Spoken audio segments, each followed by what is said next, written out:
regarder quoi? On va regarder déjà des devoirs de l'entreprise.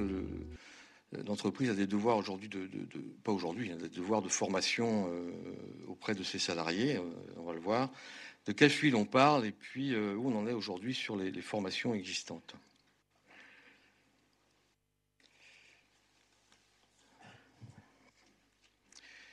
Donc dans le Code du travail, c'est clairement marqué les obligations de l'employeur. Donc les mesures nécessaires pour assurer la sécurité et protéger la santé des travailleurs. Et ça se fait au travers d'informations, de formation, actions de prévention.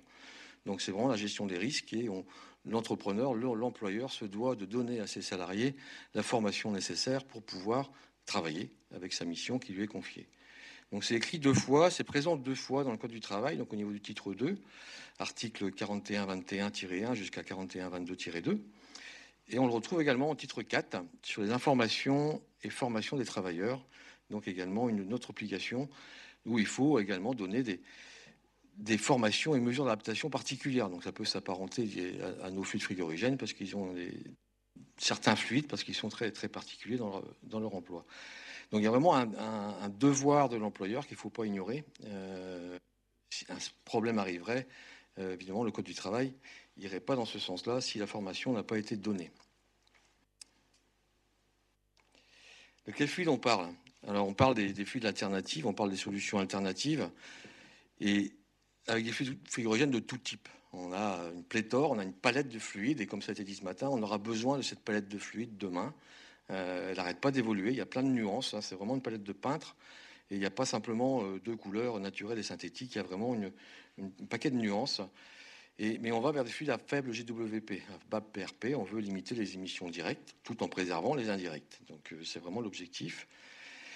Et on va trouver donc des nouveaux fluides où avant on avait des HFC traditionnellement qui sont de catégorie A1, donc classés ininflammables et sécuritaires. Mais les fluides dont on parle aujourd'hui au niveau de l'alternative, on va trouver des inflammables, donc qui sont classés A3, A2. Donc A, ça veut dire non toxique. 3 inflammables, 2 légèrement inflammables également, enfin 3 très inflammables, 2 inflammables et 2L légèrement inflammables. Le B à la place du A, ça veut dire que c'est toxique. Donc on parle de quel fluide? On va parler du propane par exemple, qui se développe, notamment dans les groupes logés en froid commercial, déjà depuis quelques années. On va trouver du propylène dans certaines applications industrielles, on va trouver de l'éthane en très basse température. Donc il y a de la place pour ces fluides-là dans certaines applications.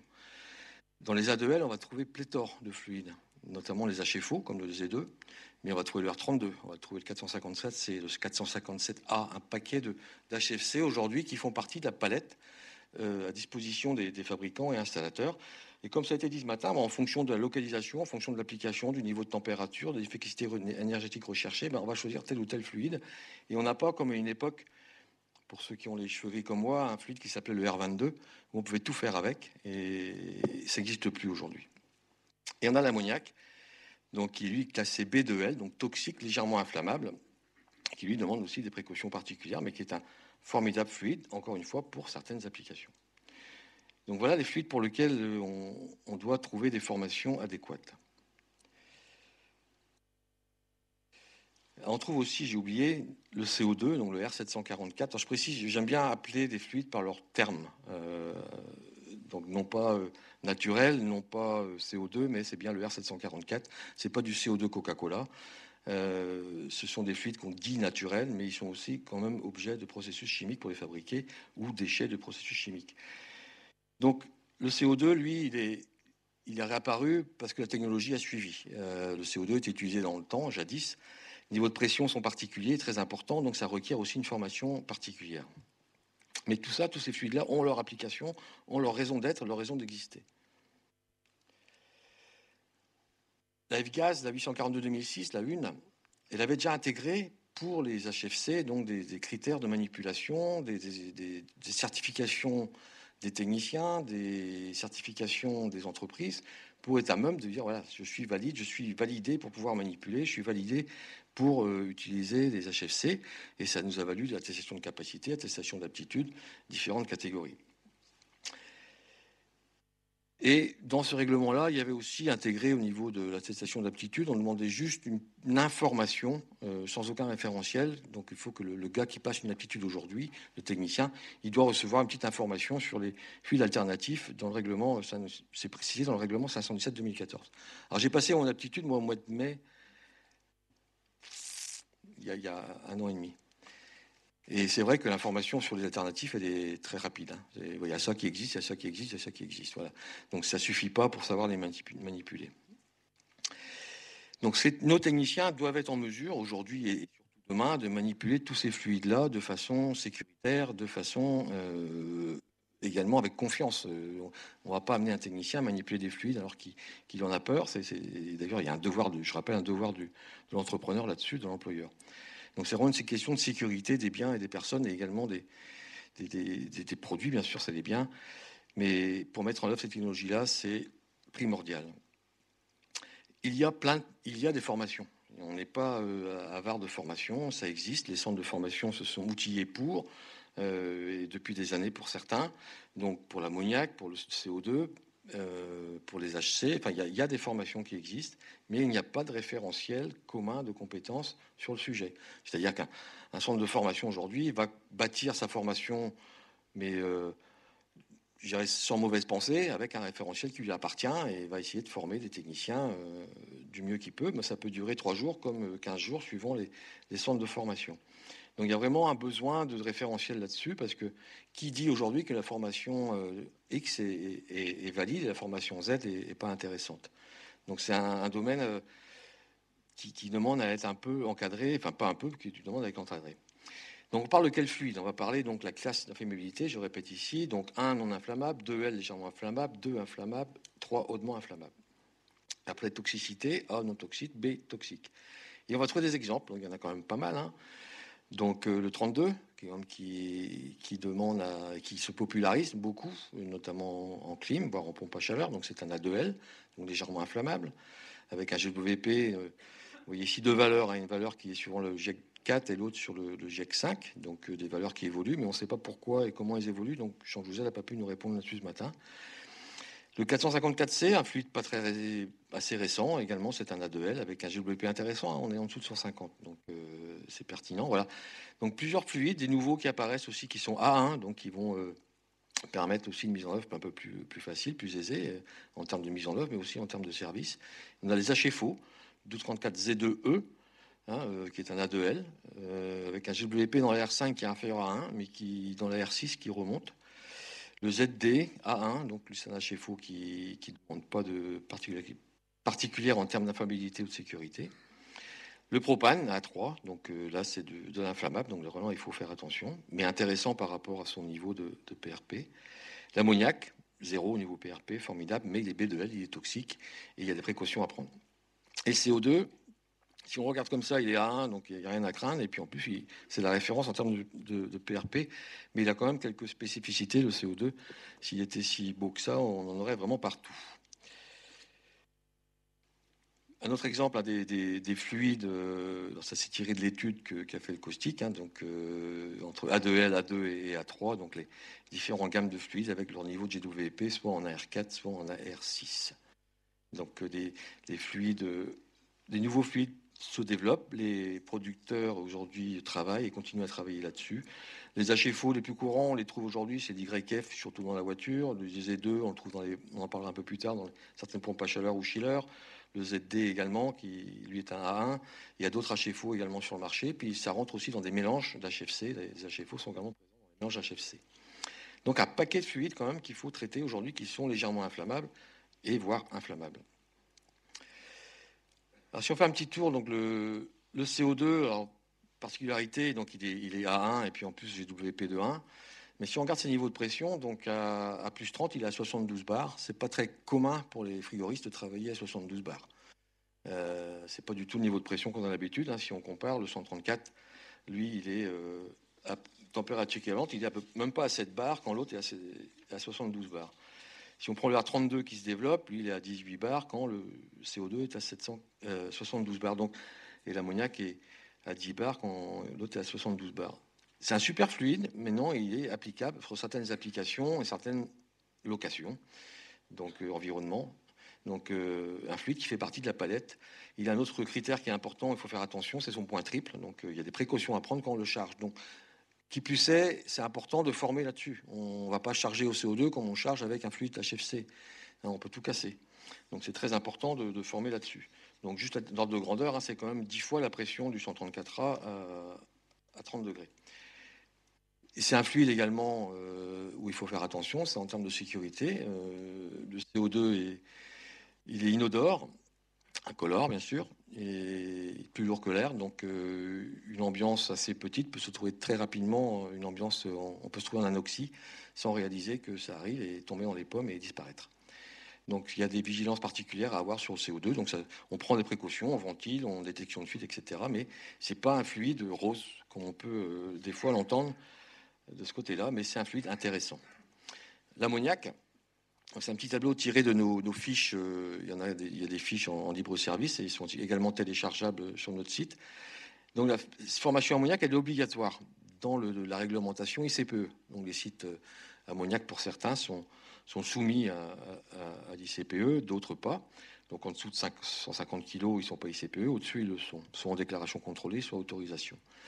Donc le personnel, dans ce cas-là, si l'ICPE a le devoir d'être formé, le personnel d'exploitation. Mais en aucun cas, c'est marqué que le personnel intervenant doit être formé. Mais c'est l'employeur des techniciens doit s'assurer que les techniciens sont formés.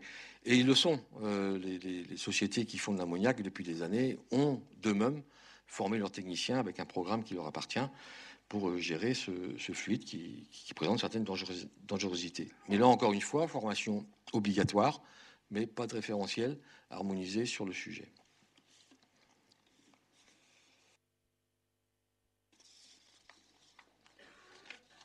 Ce qui est intéressant, je vois sur l'ammoniac, de par sa dangerosité et de par du fait qu'on le sent dès qu'il fuit, c'est des installations qui sont généralement très très bien entretenues. Voilà, mais entretenues parce que aussi des gens bien formés. Tout ça va ensemble, donc c'est pareil, c'est un super fluide, mais pas partout et pas n'importe comment. Donc là, on vient au référentiel. Donc notre étude avec le caustique avait intégré également la construction d'un référentiel de formation par rapport à ces fluides inflammables, légèrement inflammables. Donc ce référentiel ne fait pas partie de l'étude téléchargeable, mais c'est un outil sur lequel on va travailler, nous, et un outil sur lequel on n'aimerait pas travailler tout seul non plus, parce que le référentiel, c'est quelque chose qui doit être pour moi légiféré ou quelque part imposé. Mais on avait, avec le caustique, Barba a travaillé là-dessus, qu'est-ce qu'il nous faut pour concevoir, pour exploiter, pour maintenir au niveau des fluides. Donc c'est un outil qui existe, c'est un tableau sur lequel on va travailler.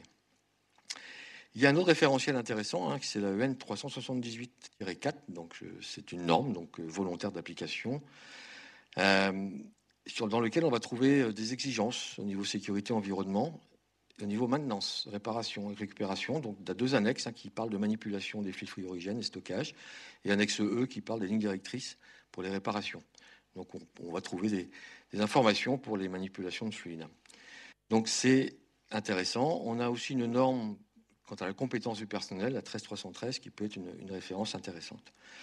Donc ces fluides-là, on y croit, ces fluides-là ont leur place, ils ont déjà leur place. Maintenant, pour leur donner encore plus de place et encore plus de crédit et d'envie d'y aller, faut qu'on forme. Il faut qu'on forme avec des référentiels qui soient reconnus de tous et reconnus d'État. Donc on va trouver des formations aujourd'hui pour les inflammables, on va trouver des formations pour légèrement inflammables, pour l'ammoniac, pour le CO2. Certaines formations sont propres à certaines entreprises pour leurs techniciens, d'autres ont ouvert leur centre de formation à tout le monde. Et je ne mets pas en doute la qualité des formations parce que c'est quelque chose où il y a beaucoup de sociétés qui sont investies, ils ont mis des moyens. Il y a des formations, des centres de formation historiques qui existent aussi. Et voilà, le seul problème, c'est que chacun a son référentiel pour former les techniciens. Donc des référentiels harmonisés et standardisés s'imposent au travers de la réglementation F-Gaz, je ne sais pas. Mais déjà, si on avait une réflexion franco-française là-dessus, l'idéal, ce serait une réflexion européenne. Mais c'est une question de sécurité des biens et des personnes, mais c'est aussi une question de donner du crédit et de développer ces solutions sur lesquelles on a tant parlé ce matin, et on va en parler tout à l'heure. Il y aura des exemples qui vont être donnés de ce qui est réalisé aujourd'hui. Et d'ailleurs, les gens qui vont parler pourraient être directement citer ou mentionner des techniciens qui sont formés chez eux pour intervenir là-dessus. Mais voilà, c'était vraiment un objectif intéressant sur lequel nous, on souhaiterait s'investir. C'est de trouver ce référentiel-là, s'investir aussi avec les gens qui ont travaillé, qui ont bâti déjà des formations sur le sujet. Et il y en a pléthore, il y en a beaucoup. Et il y en a des très bonnes et il y en a peut-être des moins bonnes, mais je ne sais pas juger parce que je n'ai pas de référentiel. Voilà, le tour des formations sur les fluides inflammables et légèrement inflammables et toxiques, mais c'est surtout une information sur où on en est aujourd'hui et qu'est-ce qu'on devrait faire pour aller un peu plus loin demain pour développer ces alternatives sur lesquelles on a tant besoin. Merci.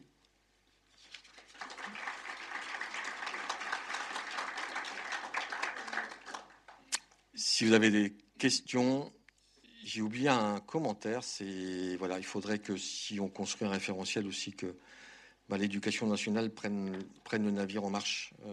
Ce serait quand même mieux. Et on a du mal à.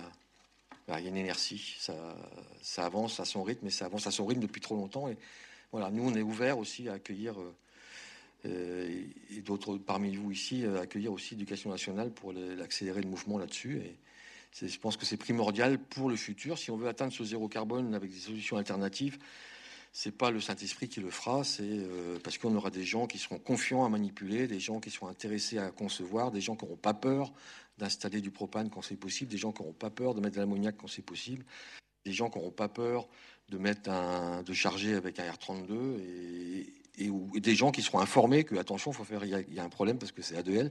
Aujourd'hui, il y a des gens qui sont pas formés et qui chargent des installations aussi.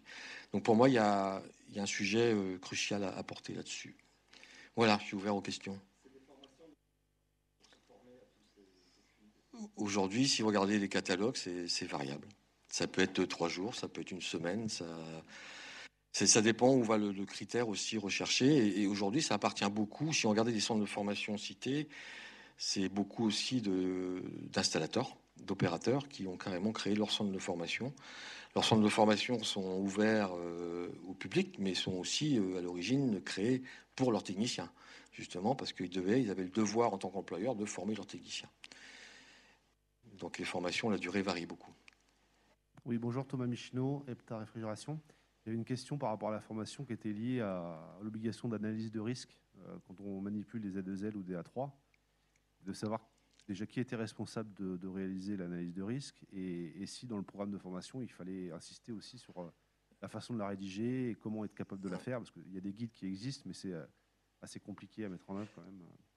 Il y a deux questions. Alors, je vais répondre par la dernière, c'est-à-dire que l'analyse de risque, alors ça dépend qui on veut former. Est-ce qu'on veut former des gens qui vont concevoir ou on va former des gens qui vont intervenir? Donc, c'est deux populations différentes. L'analyse de risque, qu'on soit un fluide A3, qu'on soit A2L, A2 ou A1, aujourd'hui, l'analyse de risque, elle est due, quel que soit le système. Je veux dire, le fabricant ou l'installateur doit avoir une analyse de risque. Elle peut être générique, hein, mais elle doit avoir une analyse de risque dans ses dossiers et pour ses systèmes. Que le fluide soit dangereux ou pas, inflammable ou pas, toxique ou pas, la réglementation vous impose de mener une analyse de risque. Donc ça, ce sont les gens qui font la conception qui doivent être formés à faire des analyses de risque. Après, côté intervention, j'ai déjà oublié. Non, c'est par rapport à la formation, de savoir comment on formait les gens à être capables de réaliser une analyse de risque. Parce que l'analyse de risque, elle n'est pas uniquement liée au bureau d'études et à la conception, il y a aussi la partie maintenance, il y a aussi... L'analyse de risque, elle est vraiment la responsabilité de ce qu'on appelle le fabricant. Le fabricant peut être le fabricant de l'équipement ou l'installateur qui fait l'installation sur site. L'analyse de risque lui appartient. Maintenant, est-ce qu'il y a des formations dédiées à faire l'analyse de risque? Je ne peux pas vous répondre. Les formations qui sont là affichées, c'est principalement les techniciens d'intervention. Savoir comment manipuler, comment charger, comment recharger, comment tirer au vide, j'ai du A3, j'ai du propane, je vais ventiler ma pièce, je vais mettre mon groupe de transfert qui est spécial pour le propane. Est-ce que j'ai le bon outillage? Est-ce que je vais ventiler? Enfin, c'est tous ces aspects-là où il y a un risque durant l'intervention qui sont formés. Formation analyse de risque, je ne peux pas vous répondre là-dessus. On travaille, c'est un peu une primeur, on travaille avec Uniclimat, SNEFCA, FCE, SINEG et ADC3R sur un outil qui serait un outil commun pour les calculs de charge, qui est un problème avec ces fluides-là, et dans lequel on intègre aussi des analyses de risque type. C'est un sujet sur lequel on est actuellement actif, en train de travailler. Donc on pourra en parler un peu plus, je pense, avant la fin de l'année là-dessus. Voilà, voilà. Mais moi, je suis comme Jean Jouzel, j'y crois. Hein. C'est juste une question d'y aller et d'y aller sereinement.